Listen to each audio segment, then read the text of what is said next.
하나님께 어린이들 다 왔나요? 우리 오고 있는 아가 동생이 있는 것 같아요. 우리 아가 동생도 얼른 오세요. 잘 왔어요. 우리 어린이 친구들 안녕하세요. 네, 우리 오늘 행복한 안식일입니다. 그래서 우리 오늘 어린이 설교 제목이 뭔지 같이 읽어볼까요? 시작! 아주 특별한 선물이에요. 그래서 우리 오늘은 하나님이 우리에게 주신 아주 특별한 선물 중에 하나인 안식일에 대해서 한번 얘기를 해보도록 하겠습니다. 다음으로 기억절을 볼 건데 기억절이 좀 길어요. 그래서 우리 같이 좀 천천히 읽어보겠습니다. 시작! 안식일을 기억하여 거룩하게 지키라. 엿새 동안은 힘써 내 모든 일을 행할 것이나 일곱째 날은 내 하나님 여호와의 안식일인즉 너나 내 아들이나 내 딸이나 내 남종이나 내 여종이나 내 가축이나 내 문 안에 머무는 객이라도 아무 일도 하지 말라. 이는 엿새 동안에 나 여호와가 하늘과 땅과 바다와 그 가운데 모든 것을 만들고 일곱째 날에 쉬었음이라. 그러므로 나 여호와가 안식일을 복되게 하여 그날을 거룩하게 하였느니라. 자, 안식일이 어떤 날일까? 알고 있죠? 우리 어린이들 안식일은 어떤 날이에요? 예배 드리는 날이에요. 맞아요. 예배 드리는 날인데 왜 예배를 드리냐면 하나님이 이 세상을 만드시고 복 주신 날이 안식일이기 때문이에요. 그래서 우리 다음 사진을 한번 보면, 자, 사진에 짠 보면 이거 뭐죠? 나비. 나비예요. 보니까 알록달록 너무 예쁜 나비들이 많아요. 노란 나비, 파란 나비, 보라색 나비. 하나님이 만드신 나비가 너무 아름답죠? 그런데 이 예쁜 나비들이 처음에 태어날 때부터 이렇게 아름다운 모습일까요? 그럼 처음에 태어날 땐 어떤 모습일까요? 어떤 모습일까요? 맞아요. 우리 애벌레의 모습이에요. 그래서 우리 한번 다음 사진을 보면 애벌레가 나비가 되려면 몇 개의 단계가 있단 말이야. 그래서 원래 애벌레예요. 꼬물꼬물꼬물꼬물 애벌레로 다니다가 이 애벌레가 어느 정도 커서 이제 나비가 되어야겠다 하면 이 애벌레가 안전한 곳으로 이동을 해서 단단한 번데기를 만들어서 그 안에 들어가 있어요. 자, 그럼 번데기 속에서 충분히 쉬고 나면 나중에 어떻게 되냐면 이 번데기를 쫙 갈라지면서 예쁜 나비가 되어서 나오는 거예요. 그래서 이 애벌레가 아름다운 나비가 되려면 번데기 속에서 충분히 쉬는 시간이 필요하단 말이에요.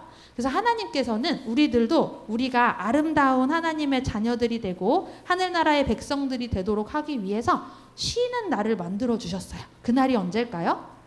바로 안식일입니다. 자, 그런데 우리 아까 기억절에 보니까 안식일 날 어떻게 하라고 하셨어? 너나 내 아들이나 내 딸이나 내 가축이나 너에게 온 손님이나 모두 뭐 하라고? 아무 일도 하지 말고 쉬라고 하셨어요. 자, 그럼 하나님이 우리한테 안식일 날 쉬라고 하셨는데 이렇게 쉬라고 하신 안식일을 우리가 어떻게 보내야 될까? 하나님이 아무것도 하지 말라고 하셨으니까 아무것도 하지 말고 침대에 가만히 누워서 숨만 쉬면서 이렇게 보내라는 말씀일까요? 그렇지가 않겠죠. 그래서 우리가 안식일을 어떻게 보내야 될지 하나님이 성경 말씀에 다 알려주셨어요. 그래서 여기 보면 파란 얼굴이 찡그리고 있으면서 bad라고 써 있어요. 우리가 안식일에 하지 말아야 할 것을 하나님이 알려주셨어요. 그래서 여기 성경 말씀에 보니까 빨간색 글씨 보니까 너희는 아무 일도 하지 말라고 돼 있죠. 여기서 아무 일도 하지 말라는 말씀은 정말로 꼼짝도 말고 아무것도 하지 마 이 말씀이 아니라 우리가 평상시에 하던 우리가 먹고 살기 위해서 열심히 직장에서 하던 일이나 내가 성공하고 더 똑똑해지고 뭔가 출세하기 위해서 열심히 하던 공부나 이런 것들을 모두 멈추고 쉬어야 한다라는 말씀이에요. 그래서 내가 평상시에 하는 모든 일들, 내 유익이나 재미를 위한 일들을 멈추라는 말씀입니다. 자, 그리고 밑에 있는 긴 성경절에 보니까 뭘 하지 말라고 되어 있죠? 오락을 행치 말래요. 오락이 뭐야, 준아? 게임 같은 거 우리 오락이죠? 안식일날 오락하라고 했어? 하지 말라고 했어? 성경책에 하지 말라고 되어 있네, 그치? 그런데 이 오락은 게임만 말하는 게 아니라 내 마음이 하나님하고 멀어지게 만들고 내가 하나님 생각을 할 수 없게 만드는 이런 모든 것들을 멈추라라는 말씀이에요. 그래서 우리 다음 그림을 보면 우리가 안식일에 하지 말아야 할 것들, 이런 것들이 있어요. 우리 요즘 스마트폰에 보면 재밌는 거 많죠? 유튜브도 있고 SNS도 있고 막 이런 게 너무 많아. 이런 것들을 보면 우리 하나님 생각을 할 수 있을까요? 우리 생각이 하나님 생각을 할 수 없어요. 이런 것들 하지 말아야죠. 그리고 우리가 평상시에 가서 열심히 하는 일들 안식일에는 멈춰야 돼요. 자, 우리 맨날 있는 안식일인데, 매주 있는 안식일인데 오늘만 빼먹고 날씨도 좋은데 같이 저기 놀러 가자 하는 친구들이 있어. 그러면 한 번만 빼먹고 갈까? 하고 같이 가면 될까 안 될까? 하나님이 슬퍼하셔요. 맞아요. 우리 안식일에는 교회에 와서 함께 예배드려야 해요. 그리고 내가 먹고 싶어. 지금 안식일이지만 너무 저거 아이스크림 하나 사 먹고 싶네. 내가 너무 내 욕망을 채우고 싶어. 가서 아이스크림 하나 사 먹고. 이렇게 함부로 돈 쓰면 될까 안 될까요? 맞아요. 나의 오락을 위한 일들을 멈추어야 해요. 나 열심히 공부해서 시험 잘 봐야지. 안식일에도 공부할 거야. 공부해서 남보다 공부 잘할 거야. 공부 계속 할까요?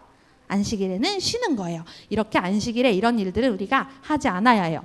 자, 그러면 해야 되는 일은 뭐가 있을까? 안식일에 해야 하는 일도 성경 말씀에서 다 알려주셨어요. 우리 준이가 말한 것처럼 예배하고 기도하고 이런 일들을 해야 되겠죠. 그래서 주황색 글씨를 보니까 안식일을 거룩하게 지키라고 하셨어. 거룩하다는 게 뭐게? 거룩하다는 건 구별한다는 거야. 우리가 매일 사는 삶하고는 다르게 살아야 한다는 말씀이에요. 그래서 하나님을 만나고 하나님하고 교제하는 날로 지내라는 말씀입니다. 그리고 안식일에 선을 행하라, 착한 일을 하라고 하셨어요. 그리고 다른 사람을 도와주고 구해주는 착한 일을 하라고 하셨어요. 자, 그럼 안식일에 무슨 일 해야 하는지 한번 그림을 볼까요? 우리 아까 준이가 말한 것처럼 하나님께 교회 와서 열심히 예배드려요. 또 열심히 기도해요. 그리고 우리 안식일 되면 반가운 우리 직산교회 가족들 만나죠. 성도들 간에 교제를 나눠요. 그리고 도움이 필요한 사람들은 도와줘야 돼. 선행, 착한 일을 해야 돼요.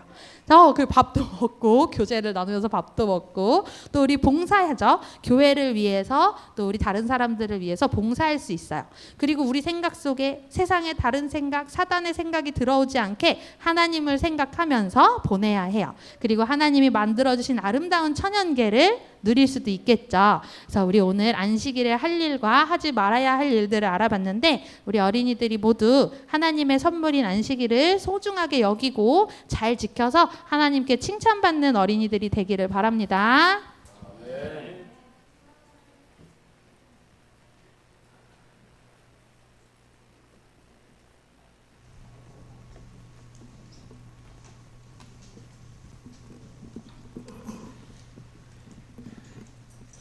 주님 오십니다. 행복한 안식일입니다. 준비합시다 소리가 좀 작은데요. 준비하기 싫으신가요? 오늘 우리 교회 안식일을 맞아 교회에 나오신 모든 성도님들의 마음 가운데 하늘의 신령한 축복이 충만하게 임하시기를 간절히 축원합니다. 굉장히 날씨가 더워졌어요. 봄이 한 달밖에 없고 그냥 바로 여름이 된 것 같습니다. 오늘도 32도 이렇게 올라간다고 하더라고요. 한여름 같은 날씨지만 우리 이 또 아름다운 계절 잘 즐기시고 이 더위도 이겨내셨으면 좋겠습니다.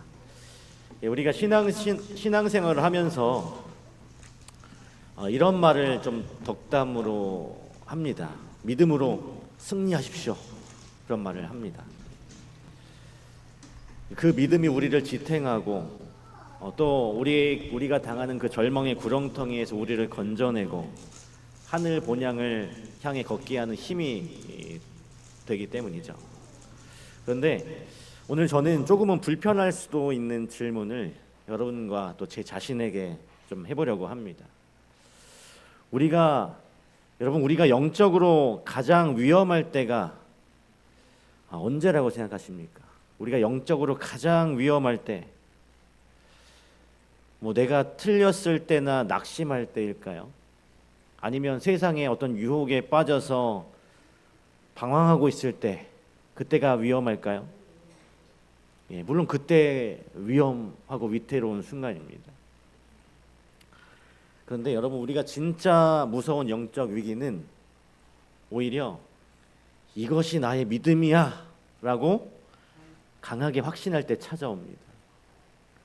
내 확신이 너무나 선해 보이고 하나님을 위한 열정으로 가득 차 있어서 그것이 고집인 줄 전혀 모르기 때문에 그렇습니다. 나의 욕망을 따르는 것은 죄인 줄 알아서 스스로 경계하고 즉시 회개도 하지만 믿음이라고 믿는 것에는 한없이 우리가 관대해지는 것을 보게 됩니다. 내가 옳다고 생각해서 했던 일, 내 믿음의 확신으로 밀어붙였던 일들에 대해서 우리는 하나님의 말씀으로 되돌아보지 않아요.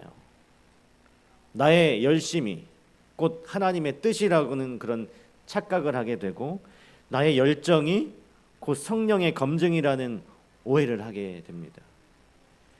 오늘 이것이 우리를 교만으로 이끄는 지름길이 되는 것이죠.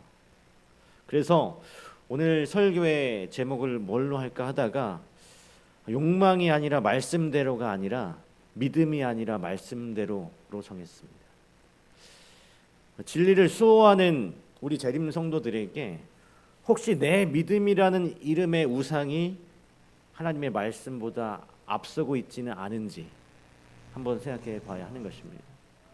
오늘 우리가 볼 이 본문에 등장하는 다윗의 경험을 통해서 오늘 우리가 내려놓아야 할 내 믿음이 무엇인지 함께 묵상해 보도록 하겠습니다.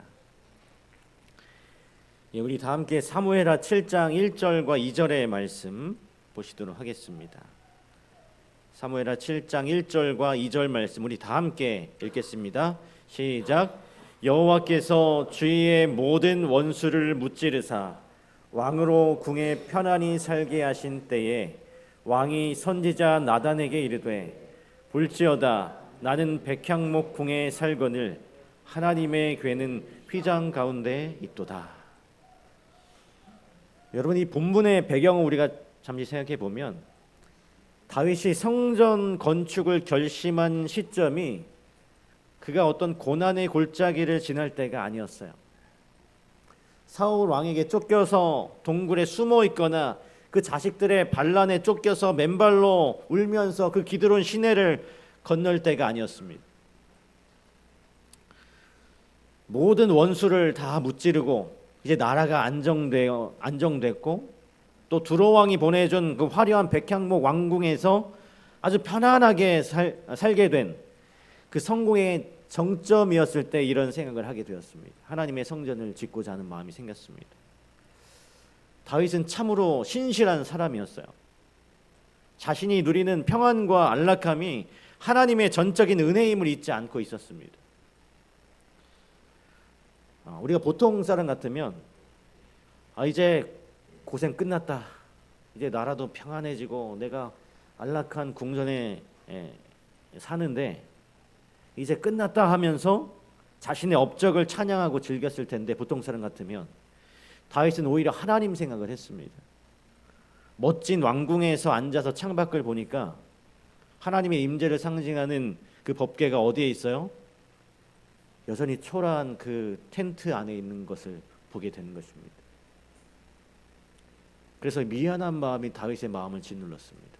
하나님께 미안한 마음. 나는 이렇게 궁에 사는데 하나님은 저 텐트에 계시는구나. 여러분 얼마나 아름다운 마음입니까? 이것은 자기의 이름을 드러내기 위한 사업이 아니라 오직 하나님을 사랑해서 드리는 가장 순수하고 뜨거운 고백인 것입니다. 그래서 나단 선지자도 그 말을 듣고 감동했어요. 왕의 마음에 있는 대로 다 하십시오. 왕이 반드시 하나님께서 반드시 왕과 함께 하실 것입니다. 이렇게 당대의 최고의 선지자조차도 기뻐하며 찬성할 만큼 완벽한 그 성전 건축 계획이었습니다.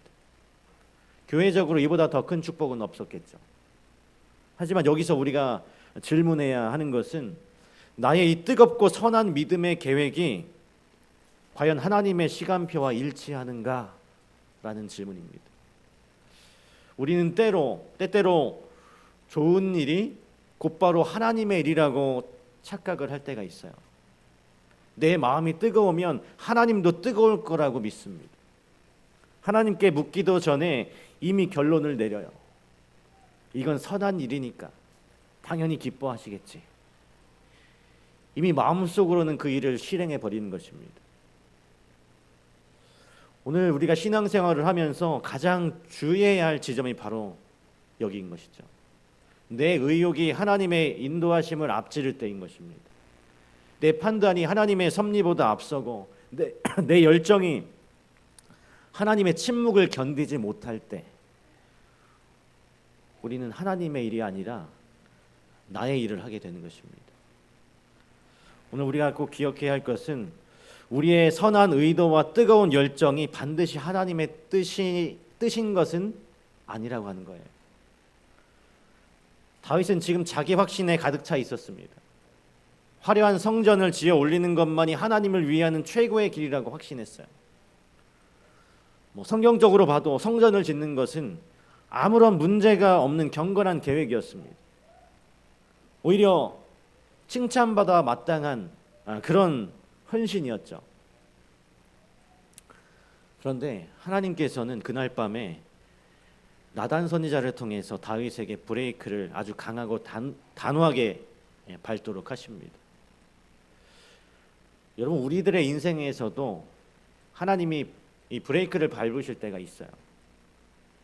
그때 하나님께서 이 브레이크를 밟으실 때 우리가 어떻게 반응합니까? 하나님의 멈춤의 사인으로 사랑으로 받아들입니까? 아니면 내 열심을 몰라준다고 서운해하고 하나님께 등을 돌리고 있지는 않습니까? 나의 선의가 거절당했을 때 그 반응이야말로 나의 신앙이 하나님의 중심인지 자기 중심인지 가장 정확하게 판가름하는 척도가 되는 것이죠.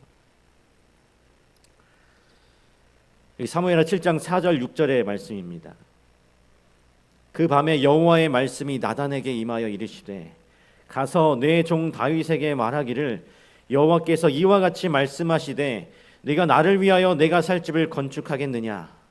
내가 이스라엘 자손을 애굽에서 인도하여 내던 날부터 오늘까지 집에 살지 아니하고 장막과 회막 안에서 다녔나니. 하나님의 답변이 의외로 차가워요. 다윗아, 네가 나를 위해 집을 짓겠다고? 내가 언제 너에게 집을 지어달라고 했느냐? 여러분, 이것이 다윗을 무시하는 그런 말씀이었을까요? 결코 그런 것이 아니었습니다. 하나님이 어떤 분이신지를 다시 한번 다윗의 가슴에 새겨주시는 그런 말씀이에요. 하나님은 어떤 건물에 갇히는 분이 아니시죠. 광야에서 백성들과 함께 먼지를 마시고 텐트에서 함께 잠을 자며 이동하셨습니다. 하나님은 다윗이 지어주는 그 안락한 집보다도 오늘도 고통받고 있는 그 백성들의 삶의 자리에서 함께 걷는 분으로 남기를 더 원하셨습니다. 나는 고여있는 물처럼 성전에 머물지 않고 너희의 삶이 흐르는 곳마다 함께 흘러가는 생수의 근원이다라고 선언하시는 것입니다. 다윗은 그 성전이라고 하는 가시적인 성과를 통해서 자신의 신앙을 증명하고 싶어 했는지 모르겠습니다. 그것이 나라를 경고케 할 최선의 것이라고 믿고 있었던 것이죠. 때로는 우리도 화려한 겉모습에 집착할 때가 있습니다. 얼마나 큰 건물을 짓고 얼마나 많은 일을 했는지 숫자와 결과로 신앙의 깊이를 우리가 가늠하려고 하죠. 그런데 하나님께서는 다윗에게 이 성전 건축을 허락하지 않으시는 이유를 역대상 22장에서 더 구체적으로 밝히세요. 너는 피를 심히 많이 흘렸고 크게 전쟁하였느니라. 내가 내 앞에서 땅에 피를 많이 흘렸은즉 내 이름을 위하여 성전을 건축하지 못하리라. 그런데 여러분 한번 좀 생각해 보시기 바랍니다. 다윗이 흘린 피는 누구를 위한 것이었습니까? 자신의 어떤 야욕을 위한 피가 아니었어요. 하나님의 나라를 지키기 위한 거룩한 전쟁이었습니다. 그런데 하나님께서 그 거룩한 수고마저도 성전 건축의 결격 사유로 꼽으시는 것이죠. 평화의 집은 피 묻은 손으로 짓지 말라는 것입니다. 여기서 아마 다윗이 큰 충격을 받았을지도 모르겠어요. 하나님, 제가 주님을 위해서 이렇게 피 흘려 싸웠는데 그것 때문에 안 된다니요. 이게 말이 됩니까? 여러분, 우리도 그럴 때가 좀 있지 않습니까? 교회를 위해서 평생 헌신하고 봉사했는데 돌아오는 것이 거절과 아픔일 때가 있어요. 내가 믿음으로 행했던 그 모든 수고가 하나님께 거절당하는 기분이 들 때 우리는 서운함에 깊은 탄식을 내뱉습니다. 하지만 우리가 여러분 기억해야 할 것은 하나님의 거절은 결코 버리심이 아니라고 하는 겁니다. 더 큰 영광을 위한 역할의 분담이라고 하는 것이죠. 다윗의 손은 나라를 세우는데 사용하셨고 성전은 평화의 손을 예비하신 것입니다. 이 경계선을 인정하는 것이 진짜 믿음이라고 하는 것이죠. 오늘 우리는 내 손으로 모든 것을 끝내려고 합니다. 내가 시작했으니 내가 끝내야 하고 내 공로가 그것에 새겨져야 하는 것입니다. 하지만 하나님께서 분명히 말씀하세요. 다윗아, 너의 수고는 여기까지면 충분하다. 나머지는 내가 예비한 다른 자를 통해서 할 것이다. 여러분, 내 자리를 내려놓는 것이 가장 어렵습니다. 내가 주인공이 아니라는 사실을 받아들이는 게 우리 인간에게는 가장 큰 고통이에요. 오늘 우리의 자아가 살아서 꿈틀거릴 때 우리는 하나님의 거절을 상처로 받습니다. 그러나 자아가 죽으면 그 거절도, 하나님의 그 거절도 은혜가 되는 것이죠. 다윗은 이 지점에서 자신의 자아를 죽였습니다. 자신이 흘린 피가 거룩한 피였음에도 불구하고 하나님의 평화 앞에 자신의 공로를 내세우지 않았어요.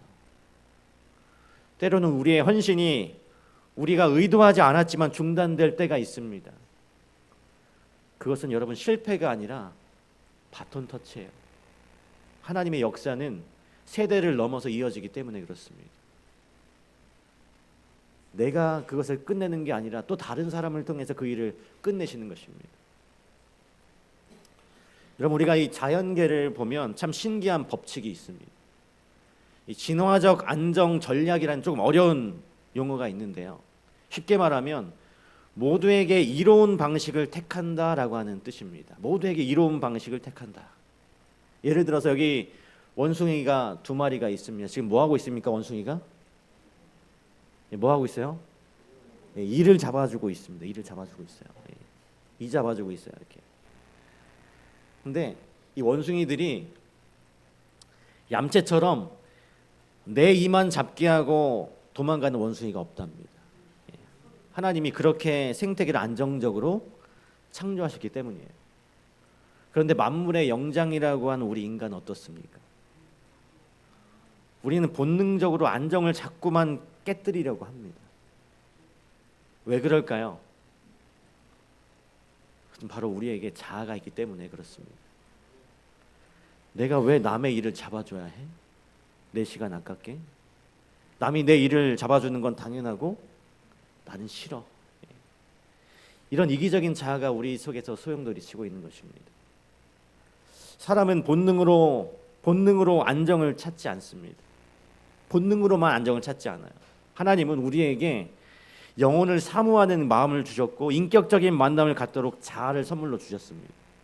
하지만 이 자아가 하나님보다 커질 때 문제가 되는 겁니다.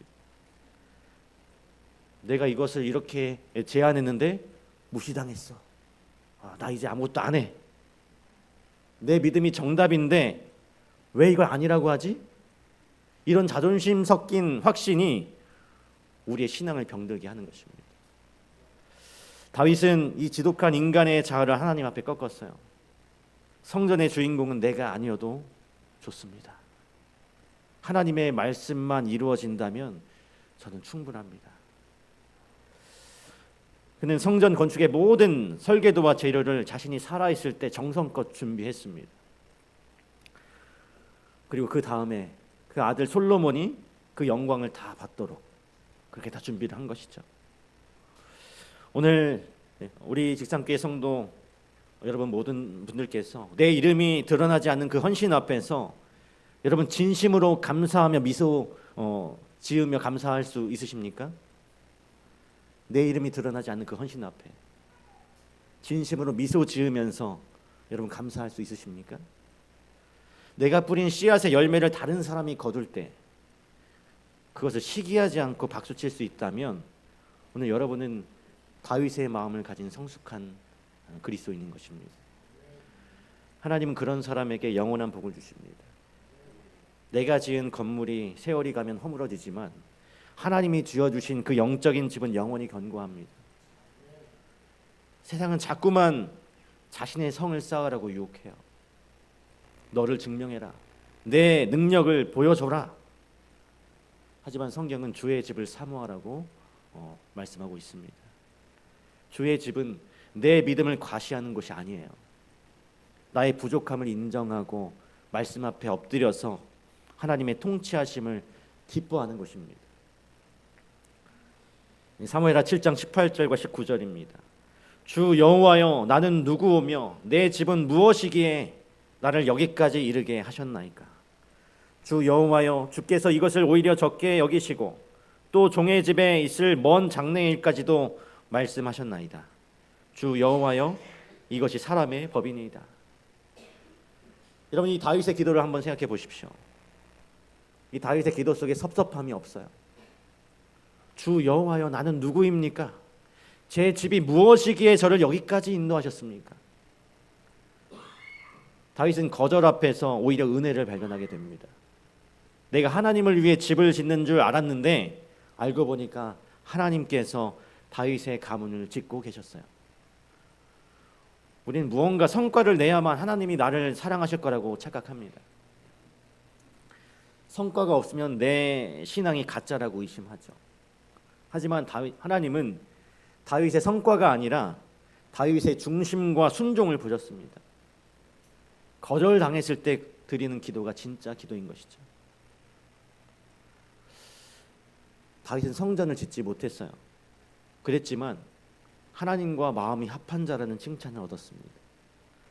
그는 건물보다 더 귀한 관계를 얻은 것이죠. 그는 하나님께서 자신을 위해 집을 지어주신다는 그 약속 하나만으로 세상을 다 얻은 듯 기뻐했습니다. 그것이 바로 말씀대로 사는 자의 평강인 것입니다. 현재의 성공보다 영원한 약속을 붙잡아야 하는 이유인 것이죠. 눈앞의 업적보다 하나님의 기쁨을 여러분 구하시게 되길 바랍니다. 그것이 성도가 누릴 수 있는 최고의 영화입니다. 우리가 지으려던 집이 무너져도 괜찮아요. 하나님이 친히 우리의 인생의 집을 짓고 계신다면 그 집은 그 어떤 폭풍 후에도 흔들리지 않습니다. 오늘 여러분의 삶 가운데 여러분의 삶의 계획대로 안 되는 일이 있습니까? 하나님이 왜 나의 그 선한 뜻을 막으시나 답답한 그 마음이 드십니까? 여러분 다윗처럼 여호와 앞에 조용히 앉으시길 바랍니다. 거기서 하나님이 여러분을 위해 예비하신 더 크고 영원한 장래의 계획을 하나님으로부터 듣게 되시길 간절히 바랍니다. 사무엘하 7장 21절입니다. 주의 말씀으로 말미암아 주의 뜻대로 이 모든 큰 일을 행하사 주의 종에게 알게 하셨나이다. 다윗은 이제 자기의 그 믿음을 내려놓고 철저히 주의 말씀의 그 항구에 정박하게 됩니다. 주의 말씀으로 말미암아 주의 뜻대로. 여러분 신앙은 내가 믿고 싶은 것을 믿는 것이 아니에요. 신앙은 하나님의 말씀을 있는 그대로 믿고 그 말씀 앞에 나의 전 생애를 굴복시키는 것입니다.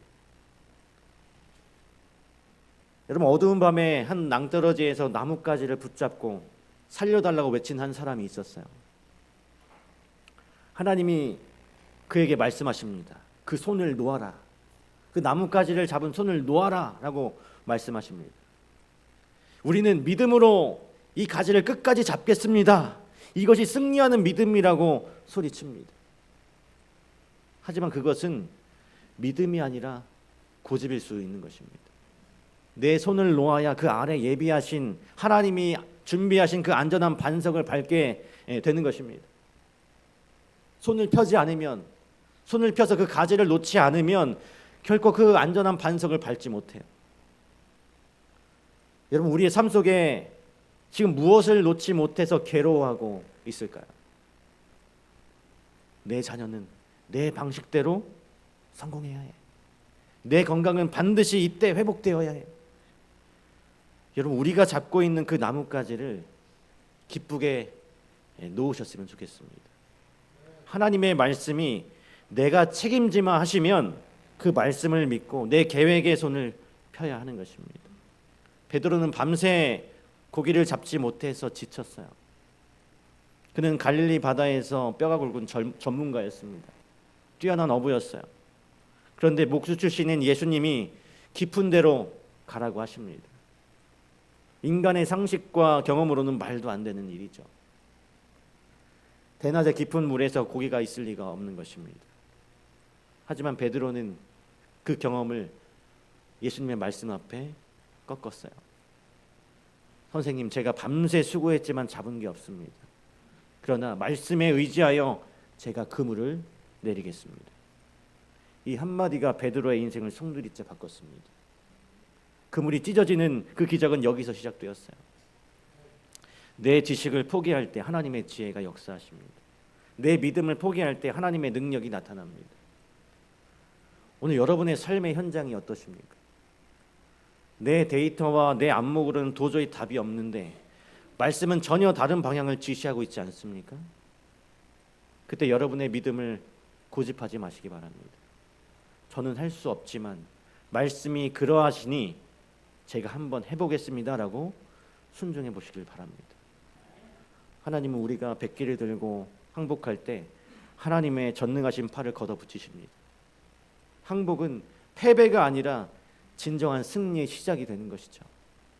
오늘 우리의 열심이 때로는 하나님의 길을 가로막아요. 우리의 지혜가 때로는 하나님의 기적을 방해합니다. 그러므로 우리는 매 순간 주의 말씀대로를 외쳐야 하는 것입니다. 이제 주 여호와여, 오직 주는 하나님이시며 주의 말씀들이 참되시니이다. 주께서 이 좋은 것을 주의 종에게 말씀하셨사오니 이제 청하건대 종의 집에 복을 주사 주 앞에 영원히 있게 하옵소서. 주 여호와께서 말씀하셨사오니 주의 종의 집이 영원히 복을 받게 하옵소서 하니라. 사랑하는 성도 여러분, 이제 말씀을 마무리하면서 우리는 다윗처럼 하나님을 뜨겁게 사랑해야 합니다. 그분을 향한 열정의 불꽃을 결코 꺼뜨려서는 안 되는 것입니다. 하지만 그 열정이 하나님의 말씀을 추월해서 자기의 의라고 하는 괴물이 되지 않게 여러분, 우리는 주의해야 합니다.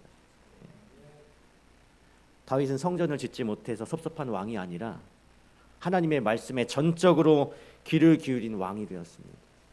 하나님은 그를 내 마음에 합한 자라고 부르셨어요. 오늘 우리 직산교회가 외형적인 어떤 성장에만 매몰되지 않고 성도 한 사람 한 사람이 말씀 앞에 자신을 꺾는 진정한 순종의 공동체가 되기를 간절히 소망합니다. 제 믿음은, 제 열심은 이러하지만, 제 믿음은 이렇지만 말씀이 저러하니 제가 제 생각을 기쁘게 포기하겠습니다. 내가 세우려 했던 모래성은 파도에 무너집니다. 내가 억지로 지으려고 했던 집은 결국 허물어집니다. 그러나 말씀 위에 세워진 집은 결코 흔들리지 않습니다. 성경은 죄가 더한 곳에 은혜가 넘친다고 했습니다. 우리가 부족하고 연약할수록 하나님의 말씀은 우리 안에서 더 강하게 역사하십니다. 우리 남은 안식일 시간 여러분의 손을 보시기 바랍니다. 여러분의 손을 보시고 아직도 놓지 못하고 있는, 꽉 쥐고 있는 나만의 고집스러운 가지가 무엇인지 한번 생각해 보시길 바랍니다. 그리고 그것을 주님 발 앞에 내려놓게 되시길 간절히 바랍니다. 주여, 이제는 제 믿음의 확신이 아니라 오직 주의 말씀대로 저를 인도하여 주시옵소서. 내 방식이 아닌 하나님의 방식이 가장 옳다고 하는 것, 내 시간이 아니라 하나님의 시간이 가장 정확하다고 하는 것, 이 사실을 인정할 때 우리는 진짜 평안의 안식을 누리게 될 것입니다. 하나님의 참된 말씀이 여러분의 앞길을 비추는 영원히 꺼지지 않는 등불이 되기를 간절히 바랍니다. 베드로의 그 만선보다 더 큰 영적인 풍요를 누리시는 우리 모든 성도님들의 삶이 되기를 간절히 바랍니다. 우리 직산교회가 오직 말씀 위에 든든히 서서 내 뜻이 아닌 하나님의 뜻을 온전히 이루어가는 이 지역의 거룩한 도성이 되는 우리 직산교회가 되기를 간절히 소망하면서 오늘 말씀을 마치도록 하겠습니다. 아멘.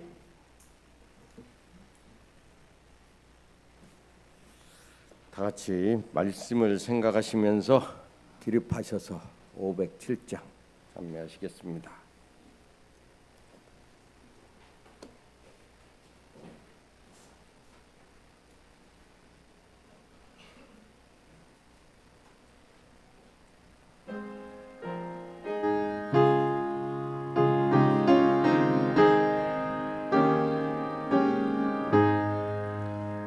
내 갈 길 멀고 밤은 깊은 데에 이 대신 저 모양 지금 향해 가는 길 내 가는 길 날리고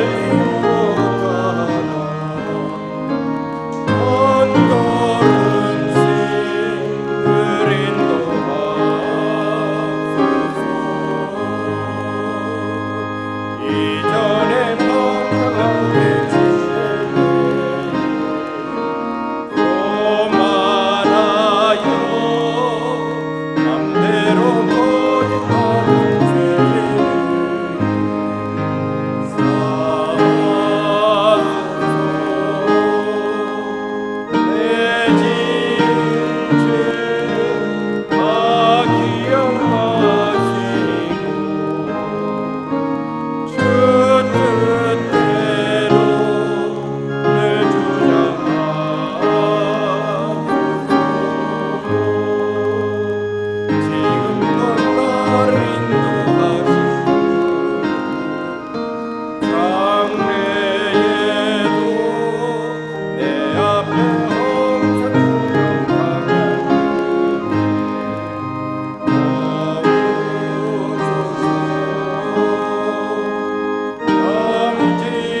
하늘에 계신 아버지 하나님, 이 거룩한 안식일 다윗의 생애를 통해서 우리 자신의 모습을 거울처럼 비춰보게 하시니 감사합니다. 이 시간 다윗이 하나님의 거절 앞에 겸손히 엎드렸던 것처럼 우리도 내 계획과 판단을 주님 발 앞에 내려놓습니다. 내 뜻대로 되지 않아 섭섭했던 그 마음과 내 열심을 몰라주어 서운했던 감정을 이 시간 십자가 앞에 다 쏟아놓게 하여 주시옵소서. 거절 뒤에 숨겨진 하나님의 더 크고 영원한 약속을 바라보는 그 영적인 눈을 우리에게 허락하여 주시옵소서. 밤새 빈 그물을 던졌던 그 베드로처럼 인생에 지친 배를 끌고 온 성도가 있다면 내 경험이 아닌 오직 주의 말씀에 의지하여 다시 그물을 던지는 순종의 용기를 우리에게 허락하여 주시옵소서. 내가 지으려던 위태로운 모래성이 아니라 하나님이 말씀으로 지어주시는 반석 같은 그 인생의 집을 우리가 사모하며 살게 하여 주시옵소서. 이제 성전문을 나서는 우리 직장교회 성도들이 내 확신의 나뭇가지를 내려놓고 하나님의 전능하신 손을 붙잡게 하여 주시옵시고, 한 주일의 삶도 내 뜻이 아니라 주의 말씀이 이끄는 대로 승리하는 삶을 살 수 있도록 주님 인도하여 주시옵기를 거룩하신 예수님의 이름으로 간절히 기도하옵나이다. 아멘.